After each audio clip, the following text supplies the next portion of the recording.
I look back on my father and his inspiration for me and his commitment towards me and towards my sister and towards his own life. And I look back on that and know that I'm never going to have an easy day in my life. And I might as well just take the hard days as they come and just succeed through them and push past all of the emotional and mental and physical pain or challenges that I may be in at the time. My name is Turner Brown, sophomore mechanical engineer with a hopeful aerospace minor from San Diego, California, originally from Boulder, Colorado. Probably the biggest opportunity I have on campus is being in Naval and Marine Corps ROTC, and it's pretty important in my life. I was on scholarship when I came into Cornell, and basically you do 4 years of classes and coursework with the Navy and the Marine Corps. You train with them 2 to 3 times a week.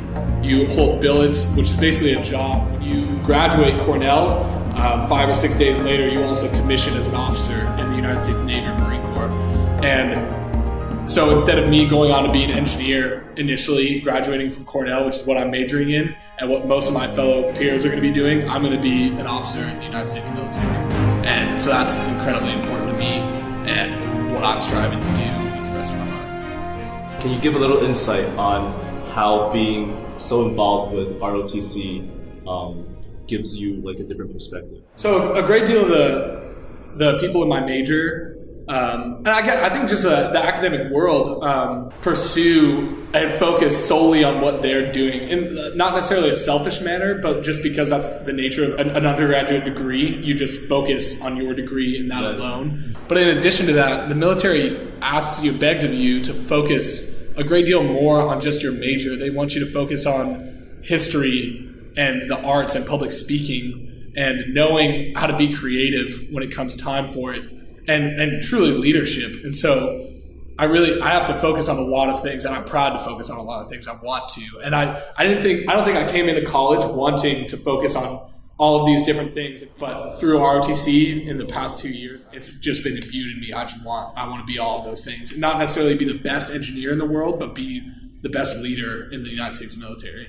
So how hard is ROTC, like the physicality of it? Yeah, there are good days and there are bad days as far as our workouts go, but they all have training value. Some days we may be doing a steady state endurance run for 4 to 5 miles during our hour of PT, and other days we'll be doing a 45-minute burpee challenge where we're going to be pressed to do burpees for 45 minutes. I don't know a single person who can do that, but we're going to try and do it. We're going to try and do it the best we can. Other days we sprint Sholkoff stairs. We'll do the stadium multiple times on occasion. We'll do suicides on Sholkoff Field. We'll do circuit workouts designed only to tire you out with laps in between. So if you don't know the type of conflict that's going to arise in this world, how does ROTC train its students? I mean, there's a quote that Usain Bolt has never run a mile in his entire life at once because he trains for the 100-meter sprint and that alone. And we run 100-meter sprints all the time, and we run miles all the time. That's because we need to be trained to perform when we need to be endurance runners, and we need to run to combat and move to contact. We also need to be able to sprint, and we do that well. Your physical aptitude and your ability to train is directly parallel to your ability to stay awake and stay competent for many hours under stress. So they make sure that you are working hard and putting you under stress in ROTC now before you hit the fleet, and you need to do that in real life where lives are on the line. I'm very curious on how does somebody get into ROTC? How did you make this transition? Because a lot of people have never heard of ROTC. To start, when you are trying to be a midshipman in Naval ROTC, there's a large application process. Just like applying to any other scholarship, but a little more intense.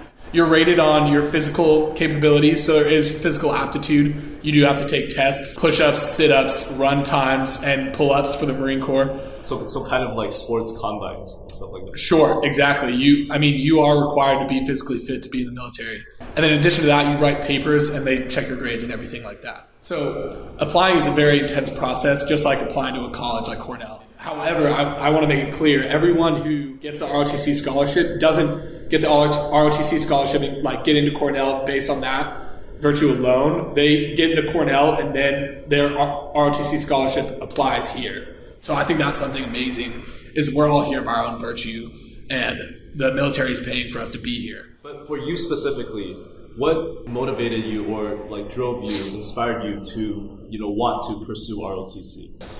So something a lot of people don't know when they first meet me, and what I don't talk about a lot, is my mother. She passed away when I was young. So when I was 4, my mother, she took her own life.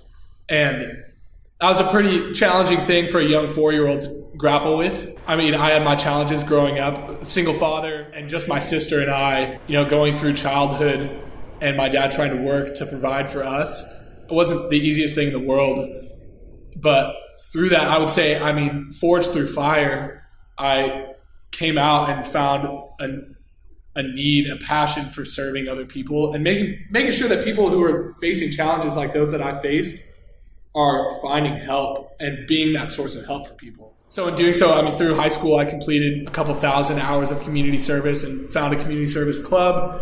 And then one day someone opened my eyes to the military and what they do as a global force for good. And a lot of people see the military and see the action and see the battlefield and think of the military solely in that aspect. And that's not true. The military does so much more in humanitarian aid and providing for people around the world. And I would say what the military does very well, one of its core competencies, is protecting people against fear and the challenges they face every day, whether that challenge be hunger or a hurricane just hit your country and thousands of your people are out of home.